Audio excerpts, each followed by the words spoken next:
आज का जो वीडियो है वो हम लोग सॉइल के थ्री फेज डायग्राम के बारे में बात करेंगे, जो कि इंजीनियरिंग का सबसे मेन कंसेप्ट होता है। जियोटेक एक सब्जेक्ट होता है, उसको समझने के लिए अगर ये थ्री फेज डायग्राम अगर समझ में नहीं आया तो फिर वो सॉइल उसको कभी नहीं समझेगा। तो बहुत ही बेसिक और बहुत ही इम्पोर्टेंट कंसेप्ट है। वो होता क्या है सॉइल थ्री फेज डायग्राम। तो हमारा जो सॉइल होता है उसको हम लोग नॉर्मली देखेंगे। सॉइल या तो गीली होगी या फिर सूखी होगी, दो ही कंडीशन हो सकता है, या फिर थोड़ी गीली थोड़ी सूखी। अब इस चीज़ को हमें कैसा पता चलेगा कि उसमें कितना गीला है कितना सूखा है। और सॉइल के अंदर क्या क्या प्रेजेंट है। फर्स्टली सॉइल जो होता है, एक सॉइल हमने उठा के लाया, उसमें ना सॉलिड होता है, छोटे छोटे जो सॉलिड होता है, मतलब जो ग्रेन्स एग्जांपल के जैसे वीट्स के ग्रेन हो गए, चावल हो गए, है ना, ये ग्रेन्स ऐसा छोटे छोटे ग्रेन्स होते हैं, उसको बोलेंगे सॉलिड्स। और उनके बीच में वॉइड्स होते हैं, उनके बीच में क्या होते हैं, वॉइड्स। और वो वॉइड्स में क्या हो सकते हैं, पानी भरा हो सकता है या फिर वाटर। जब मैं डायग्राम को थोड़ा बड़ा बनाऊंगा तो आपको कुछ ऐसा दिखेगा। ये सॉलिड वाला पार्ट है ना। और इसके बीच में क्या, एक तो हवा हो सकता है या फिर पानी, और इसी को हम लोग वॉइड्स बोलते हैं। तो जो सॉलिड है ये है सॉलिड और ये है वॉइड। जो सॉलिड है उसको मैंने क्या किया, एक अलग डायग्राम, एक उसको अलग पार्ट दे दिया डायग्राम में, है ना। और जो वो वाइट्स है, ये पूरे के पूरे वाइट्स है, इस वाइट्स में क्या हो सकता है, वाटर भी हो सकता है, एयर भी हो सकता है, इसलिए वाटर को कुछ अलग पार्ट दे दिया हमने। तो इसको बोलेंगे वॉल्यूम ऑफ वाटर और ये वॉल्यूम ऑफ सॉलिड। और एक एयर वाला पार्ट, ये वॉल्यूम ऑफ एयर। ये जो, तो फिर जो टोटल सॉइल होता है वो सॉइल किससे बनता है, सॉइल बनता है हमारा volume of soil is equal to volume of void plus volume of solid, है ना। तो वॉल्यूम ऑफ वॉइड में क्या क्या आता है, air plus volume of water plus volume of solid. तो ये हमारा टोटल सॉइल होता है। सॉइल अलग है, सॉलिड ऑयल अलग है। सॉलिड जो होता है वो सिंगल जो ग्रेन होता है, और सॉइल जो होगा तीनों मिला के जो बनता है उसको बोलेंगे सॉइल। आई थिंक क्लियर ये चीज़। अभी इसको थोड़ा और डिस्कस करेंगे तो हम लोग ये भी डिस्कस कर सकते हैं कि सॉइल में जो वाटर है वो कैसा पता चलेगा, कितना वाटर भरा हुआ है इस वाइट्स के अंदर, उसको हम लोग बोलते हैं वाटर कंटेंट। और बोलेंगे गीला कितनी है सॉइल, है ना, तो उसको बोलेंगे डिग्री ऑफ सेचुरेशन कितनी है। डिग्री ऑफ सेचुरेशन कैसा, परसेंटेज वाइज होता है। अगर डिग्री ऑफ सेचुरेशन 100% है, दैट मीन्स वो सॉइल पूरी के पूरी जो वाइट्स है वो क्या हुआ है, पानी से भरा हुआ है। जैसे डिग्री ऑफ सेचुरेशन क्या होता है, volume of white divide by total volume. Total volume जो है उसमें कितना पानी भरा हुआ है, मतलब अगर मैं बोल रहा हूँ कि पूरी के पूरी पानी भरी हुई वाइट्स में एयर नहीं है, तो इस पर डिग्री ऑफ सेचुरेशन उसकी 1 हो जाएगी। अगर डिग्री ऑफ सेचुरेशन 0 है, दैट मीन्स वहाँ पे कोई भी क्या है, पानी भरी नहीं है, पूरी के पूरी हमारी सॉइल कैसी है, सूखी सॉइल है। तो वही सब होता है। अगर वाटर कंटेंट 50% बोलूँ तो हमारा जिसके अंदर जो पानी भरा हुआ है 50% भरा हुआ है। और अगर मैं 20% बोलूँ तो हमारे अंदर 20% वाटर है, बाकी सब एयर है। तो वैसे ही हम लोग बहुत सारे चीज़ें और भी निकल सकते हैं हम लोग, water content, degree of saturation, क्या उसके बाद क्या बोलते हैं, पोरोसिटी, है ना, एंड वाइड रेशो। इसके बारे में भी हम धीरे धीरे बात करेंगे आज इस वीडियो में। तो एक एक चीज़ को हम लोग देखते हैं। सबसे पहले में हम वाटर कंटेंट की बात करते हैं। वाटर कंटेंट मतलब कि हमारा कितना पानी भरा हुआ है सॉइल के जो वाइट्स उसके अंदर। तो सिंपल से लिख सकते हैं वाटर कंटेंट को हम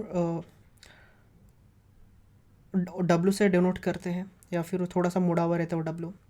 तो water content is equal to क्या होता है, weight of a water divided by weight of a solid into 100। ये जो एस है ये सॉलिड बता रहा है। तो हमें क्या पता चलेगा, अगर वाटर कंटेंट हमारा 50% है, 50% वाटर कंटेंट है ना, दैट मीन्स क्या है, वो वाटर क्या है, वाइट्स के अंदर भरा हुआ है 50%, आधा भरा हुआ है वाइट में। वही बहुत सारे और अलग अलग कंसेप्ट होते हैं। जैसे अगर मुझे सॉलिड निकालना है फॉर्मूला जस्ट, तो हम लोग क्या करेंगे, टोटल वेट है सॉइल का ये divide by 1 plus water content, ऐसा फॉर्मूले आते हैं अलग अलग। नेक्स्ट हमने वाइड रेशो की बात किया था। वाइड रेशो को हम ई से बताते हैं। वाइड रेशो क्या रहता है, volume of void to the volume of solid. तो अगर वॉल्यूम ऑफ सॉलिड निकालना है वो भी निकाल सकते हैं, वॉल्यूम ऑफ वाइड निकालना है वो भी निकाल सकते हैं। तो अगर मैं बोल रहा हूँ कि मुझे पता करना है कि सॉइल के अंदर कितना वाइड है, तो इस फार्मूले से हम निकाल सकते हैं। तो अगर मैं बोलूँ कि जो वाइड रेशो है वो ज़ीरो है, ग्रेटर ज़ीरो है, वाइड रेशो क्या है, ज़ीरो, मतलब उसके अंदर कोई भी वाइड नहीं है, गैप नहीं है, तो दैट मीन्स क्या है, वो बहुत क्या है, डेंस है वो सॉइल, वो क्या है, डेंस है। तो इससे अगर वाइड रेशो 100 है तो मतलब क्या है, सॉइल बहुत लूज है। मतलब अगर मैं 1/E, सॉरी मतलब अगर मैं ये बोलूँ कि डेंसनेस ये क्या है, इनडायरेक्टली प्रोपोर्शनल है वाइड रेशो के। जितनी वाइड रेशो ज़्यादा उतनी डेंसनेस उसकी कम, सॉइल क्या होगी, लूज़ होगी वो, क्योंकि उसके अंदर वाइड क्या कम है। सॉरी उल्टा बोल दिया मैंने, कि अगर मेरा वाइड रेशो ज़्यादा है तो डेंसनेस क्या होगी, कम होगी, क्योंकि वो वाइड क्या होगा उसमें ज़्यादा नहीं है तो लेस हो गया। वैसे ही अगर मैं डेंसनेस मेरे को ज़्यादा चाहिए तो मुझे उसका वाइड रेशो क्या करना पड़ेगा, कम करना पड़ेगा। मत तो हम लोग क्या करते हैं, उसमें बुलडोज़र रोलर चला देते, तो उसके अंदर जो वाइड है वो दब जाते हैं, तो हमें डेंस मिल जाती है सॉइल। तो हम लोग ये पहचानने के अलग अलग मेथड है। वही होता है पोरोसिटी, ये भी वही बताता है but in terms of total soil में बताता है। मतलब ये देखो यहाँ पे जो है सॉलिड में बताया वाइड्स, और ये पूरा टोटल सॉइल में बताएगा, ये वॉल्यूम ऑफ सॉइल। तो एक्यूरेट रिजल्ट कौन देगा, एक्यूरेट रिजल्ट हमें वाइड रेशियो देगा। क्यों, क्योंकि वो एग्जैक्टली सॉलिड वाली बात कर रहे हैं। अरे वॉल्यूम की बात कर रहे हैं, वॉल्यूम मतलब दोनों आ जाता है, वॉल्यूम ऑफ एयर भी आएगा एंड वॉल्यूम ऑफ वाटर भी आएगा एंड वॉल्यूम ऑफ सॉलिड भी आएगा, ये मतलब तीनों आएगा। बट ये जो है वाइड रेशियो वो सिर्फ एक को ही कंसिडर करता है, मतलब जो एरर आने का चांसेस है वो कम है। एक्यूरेट रिजल्ट हमें वाइड रेशियो देता है, दोनों चीज़ें सेम ही बताता है। वो वाइड सी बताई कि वाइड्स कितना प्रेजेंट है। तो अगर और एक सिंपल लैंग्वेज में भी ये भी बोल सकते हैं कि वाइड हमें ये बताता है कि जो वाइड्स के अंदर कितनी कैपेसिटी है वाटर को स्टोर करने की।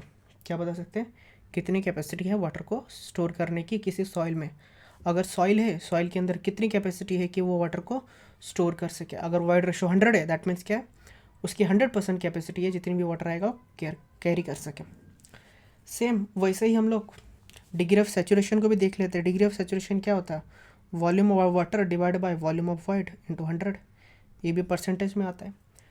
अगर डिग्री ऑफ सेचुरेशन 0 है दैट मीन्स क्या है, सॉइल पूरी के पूरी क्या सूखी है, मतलब उसके अंदर पूरा सिर्फ एयर भरा हुआ है। अगर डिग्री ऑफ सेचुरेशन मेरा 1 है दैट मीन्स क्या है, दैट मीन्स ये है 100% है, मतलब 100% है, तो मतलब क्या है, सॉइल हमारी गीली है।